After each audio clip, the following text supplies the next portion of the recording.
Okay, hello everybody.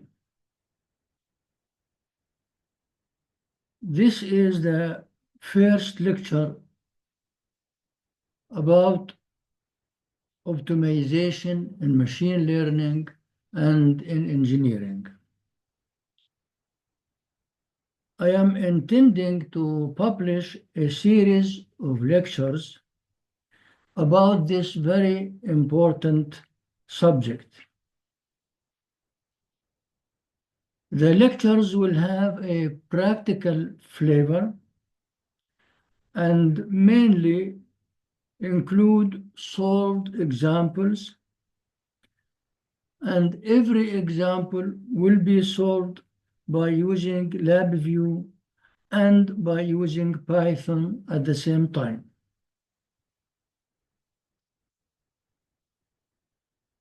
This lecture illustrates the optimization process and explains the essence and the role of important algorithms and functions which are used in optimization.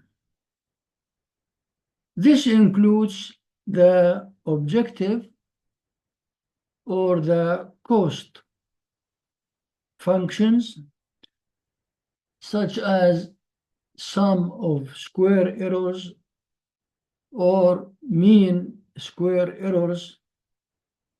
Also, I shall refer to the gradient descent algorithm and its role in the optimization process. So, at first, what is optimization process and why it is used in machine learning?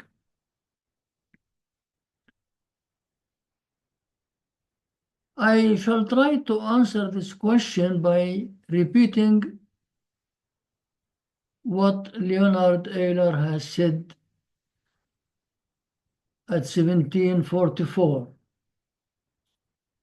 He said that nothing in this world takes place without optimization.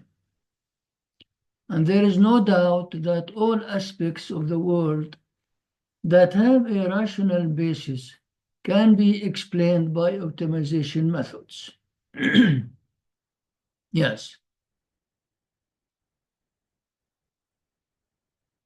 The word optimization is taken from the Latin word which is optimus, which means the best. So when we say the best, we mean by that there is many candidates to solve any problem, and our target is to find the best candidate of existing candidates. So the optimization process normally is realized through an iterative process and ends with the best possible solution concerning the objective function, or taking into consideration the objective function with the minimum error or with an acceptable tolerance.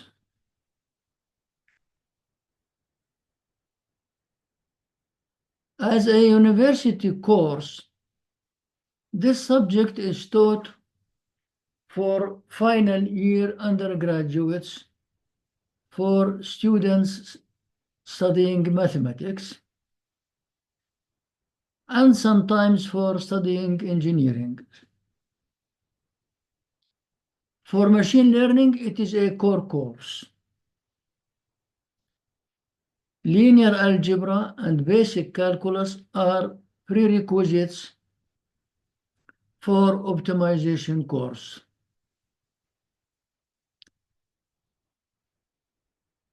And the knowledge of one or more programming languages is essential for understanding optimization techniques.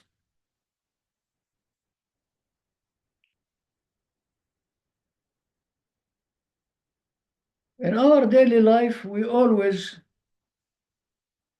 implement optimization processes, but without mathematics.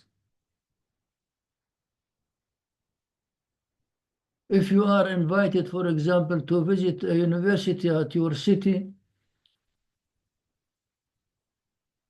at first you think how you will reach that university,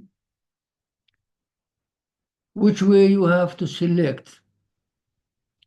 Is it the way which is the most safe way, or is it the way which is the most economical from point of view of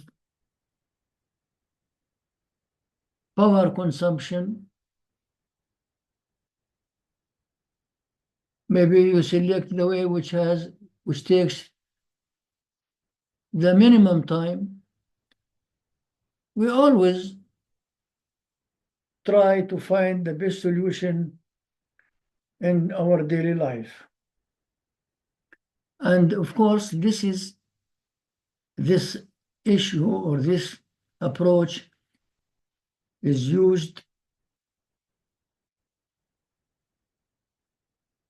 in every optimization problem and in many of the fields of artificial intelligence, such as classification or regression or optimization.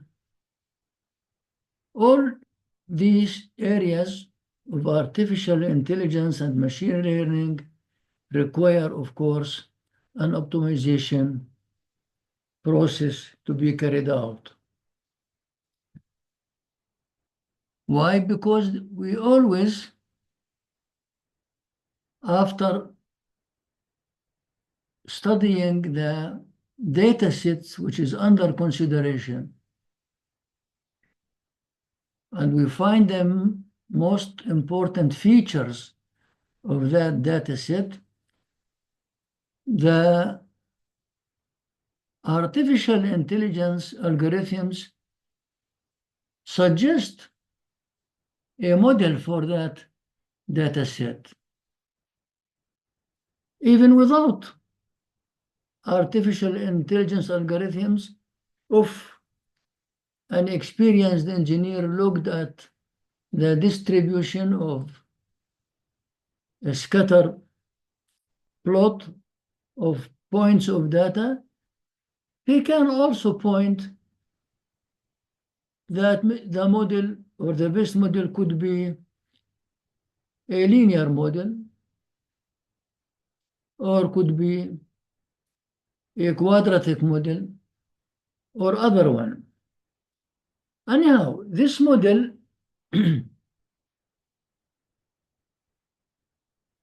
solves the problem, but not efficiently, and it is not the best way to get the best results. This model needs to be improved and tuned by changing its parameters iteratively, and that change should be directed so that when the iterative process finishes, we get the parameters or the best parameters of that model which give the best performance or the minimum error. The minimum error which exists between the output, the predicted output of the model, and the real values of the elements of the data set. And as a general talk, we can say every machine learning process includes some kind of prediction. And this prediction, as I said, is not the best values which we can get, and they must be refined by changing iteratively the parameters of the suggested model so that at the end the model gives really very acceptable solutions to the given problem, which means the error becomes very small with very high tolerance.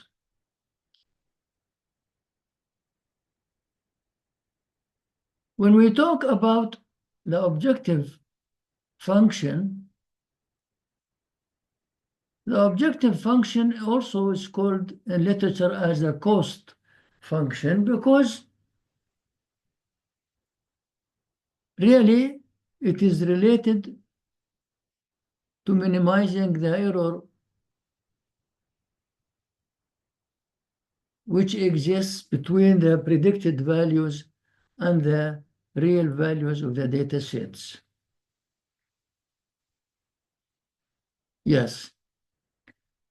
By using the objective functions, as I mentioned, we steer all the model parameters towards optimal ones. And this, of course, takes place continuously in a direction which improves the convergence towards the defined objectives.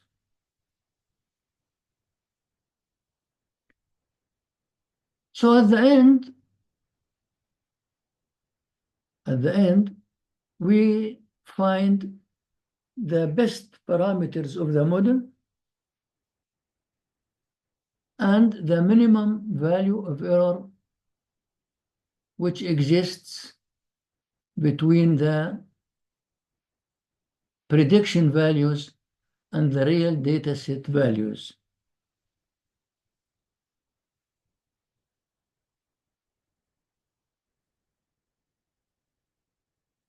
Examples of the objective functions, I can say the sum of squared errors.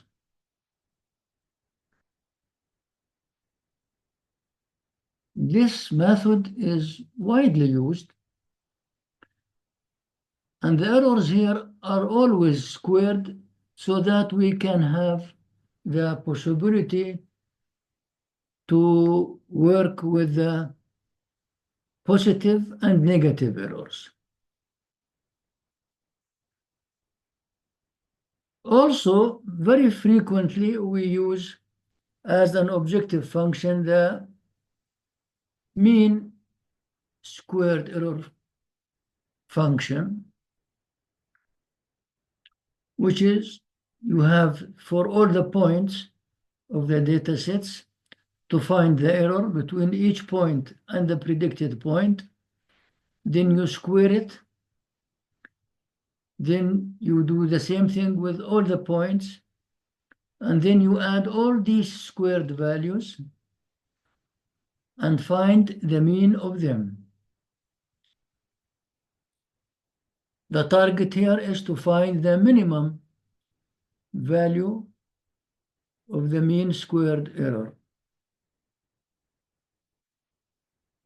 Fortunately, but when we are talking about a squared value,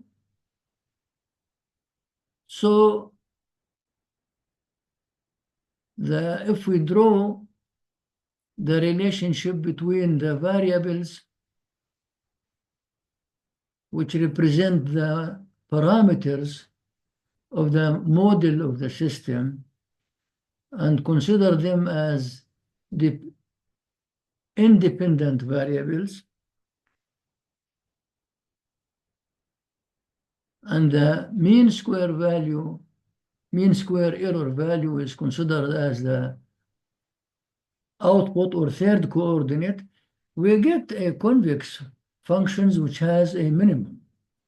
And this minimum is unique, which means that using the mean square error really is very useful also because it doesn't include local minimums and includes only one minimum, which is local and global at the same time. This is one of the reasons that we use this function very frequently in machine learning because of its effectiveness and easy to use it. And there is no need to find complicated solutions or to use complicated solutions in order to find the global minimum here. Directly, the local minimum is the same as the global minimum.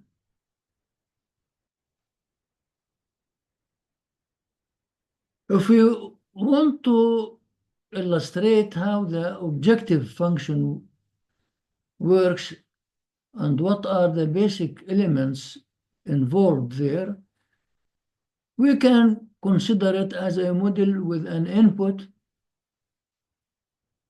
and an output.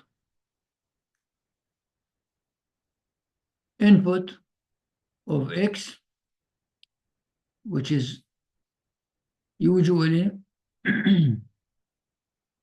the candidate solution,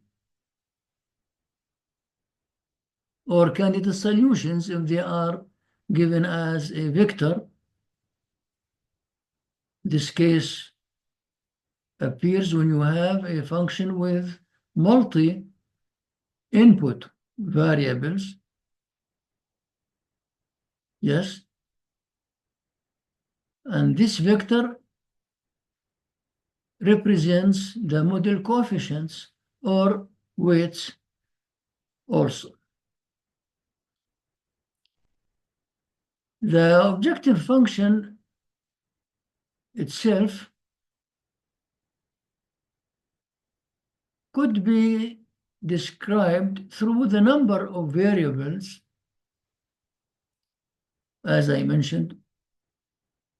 Usually, there is a high number of variables in machine learning, and also the data type of the variables, whether they are integer or binary or something different, and the range of accepted values, the bounds on the variables, for example, between 0 and 1, and so on. Yes.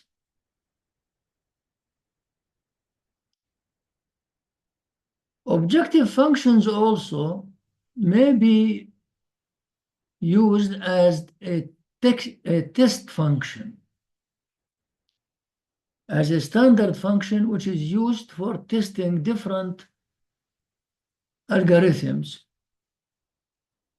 Here, the output of this test function is known, and it will be repeated always. It gives always the same thing.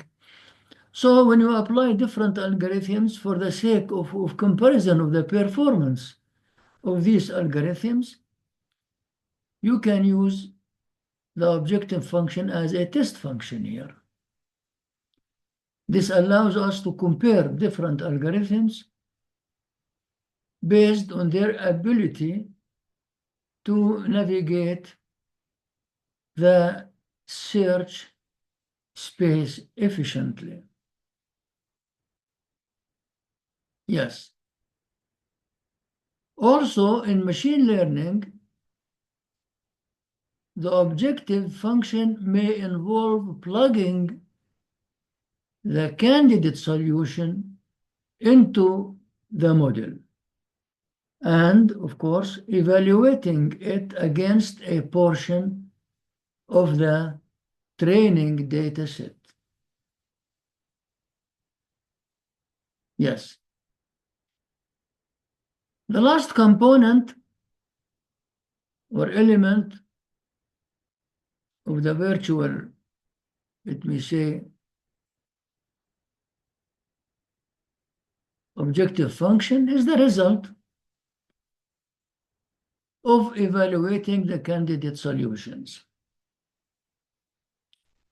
Yes.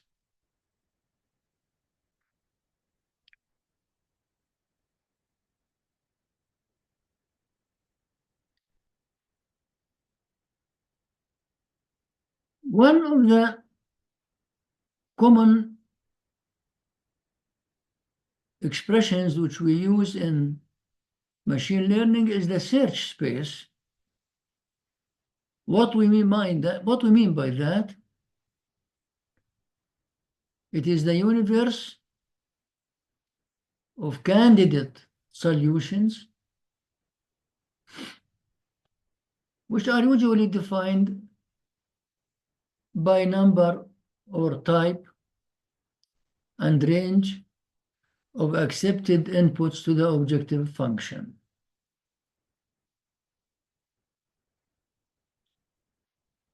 Another important algorithm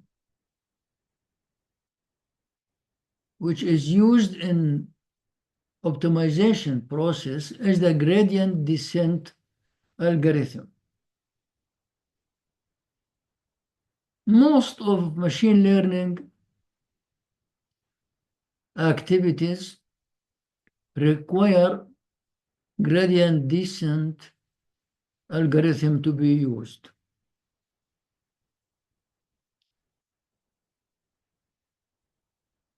By using the gradient descent, we make use of the derivative of the objective function if it has only one variable, one independent variable, or we make use of the vector of the independent variables, which is called in this case a gradient. Yes. This gradient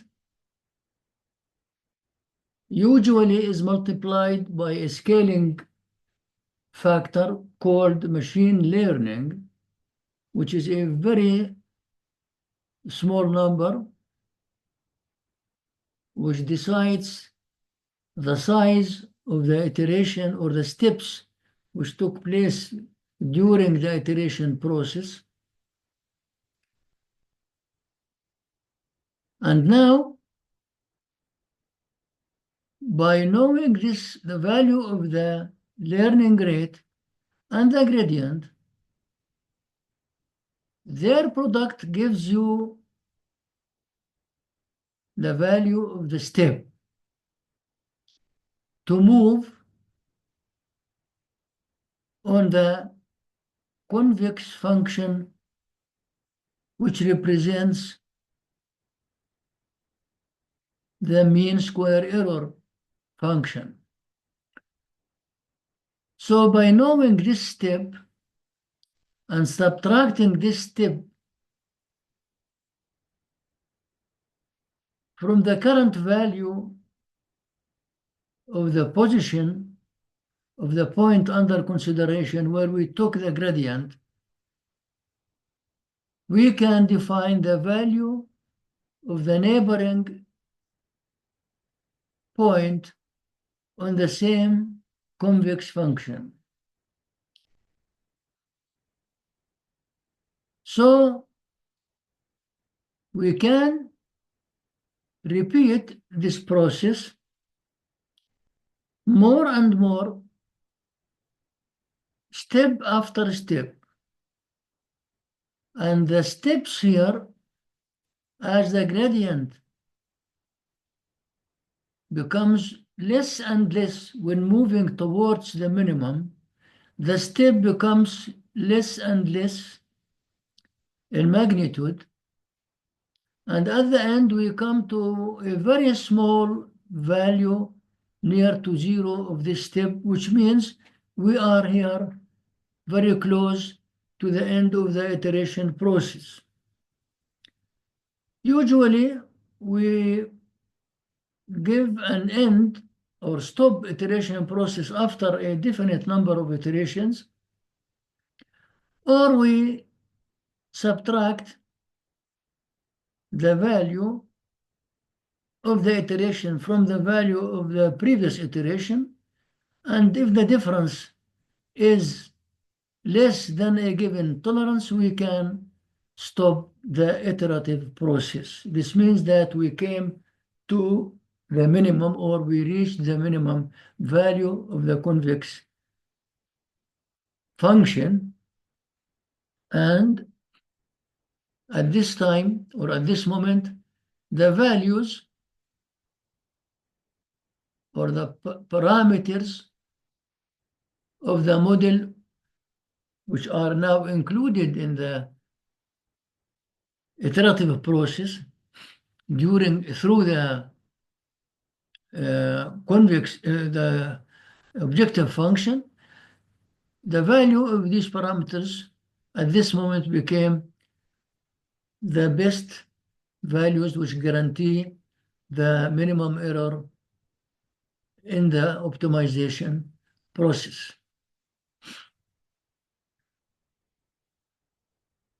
What are the types of the objective functions? If it is easy to find the derivative analytically, so the objective function is called analytic one. And really, it is a very accurate value and could be used further to minimize the objective function. But this is really limited to the cases where we have only one or limited number of variables. But when the objective function becomes complex and with very high number of independent variables, in this case, usually we use an iterative process, and we find it very difficult to analytically express the objective functions.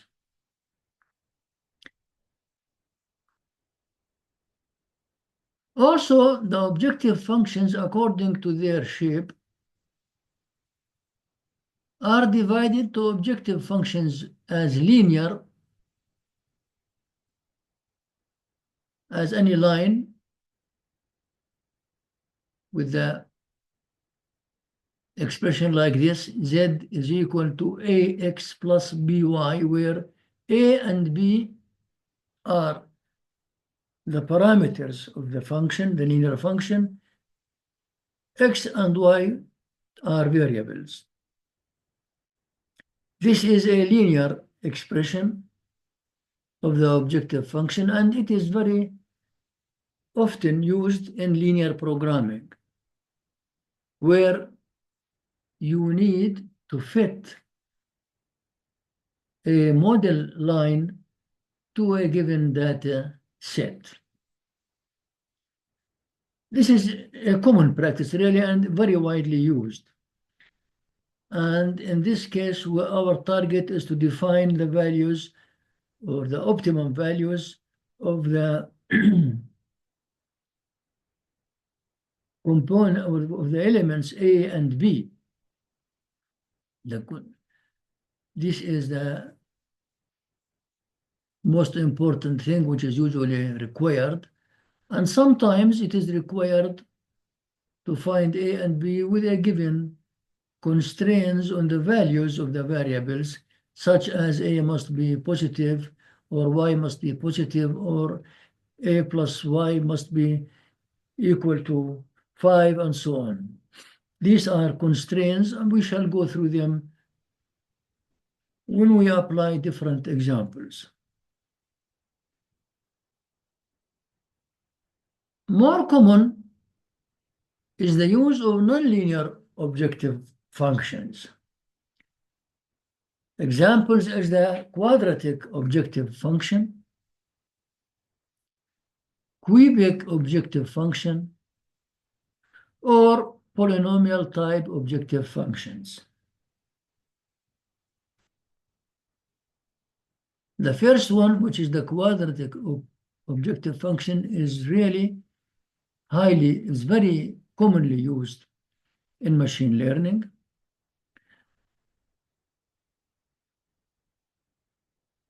Polynomial type objective functions are widely used in nonlinear regression problems, and the same thing applies to cubic objective function. One of the interesting also expressions used in machine learning is single objective or multi-objective optimization. When we talk about single objective optimization, here we mean that we have only one objective function which requires single objective optimization. If you have a number of objective functions, so we are talking about multi-objective optimization, which is, of course, more complex and not that common as really with the single objective optimization.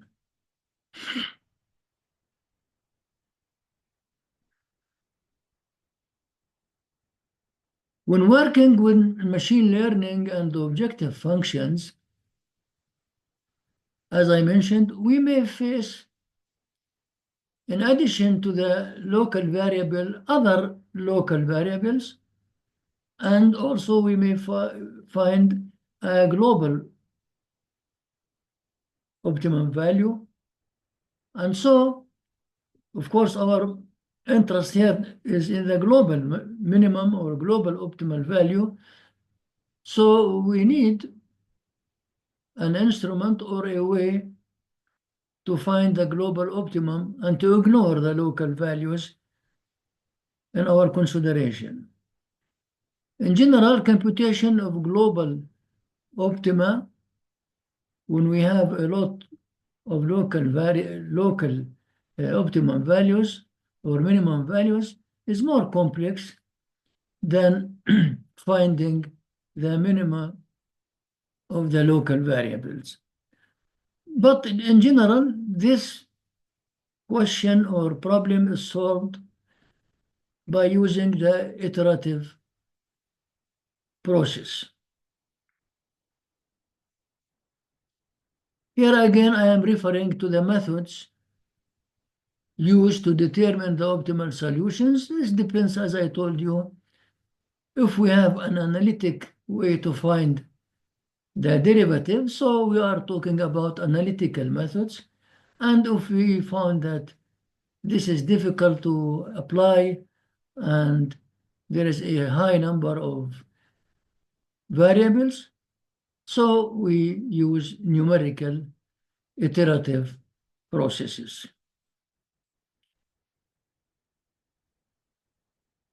I have mentioned previously that we have nonlinear objective function, and as an example, I mentioned the parabolic type. Very often in literature, it is referred to as a convex function. The convex function, like the parabolic function. but the convex function may be of one variable or maybe of two independent variables, which represents in this case a surface, but this surface has the shape of a bowl. But in general, convex functions are used in optimization and classification and in regression and clustering. Yes, and one important thing here to refer to for your knowledge is that the convex function has only one minimum, which is very favorable, really, feature of the convex functions, which means that they have only one minimum and you are not going to face the problem of working with global minimums here. I think maybe this is the most important abbreviations and expressions and basic knowledge which you may need to understand me when we go further. I shall try in the coming lecture to illustrate to you the gradient descent algorithm and how it works simply, and then we shall move to examples directly. Thank you for listening.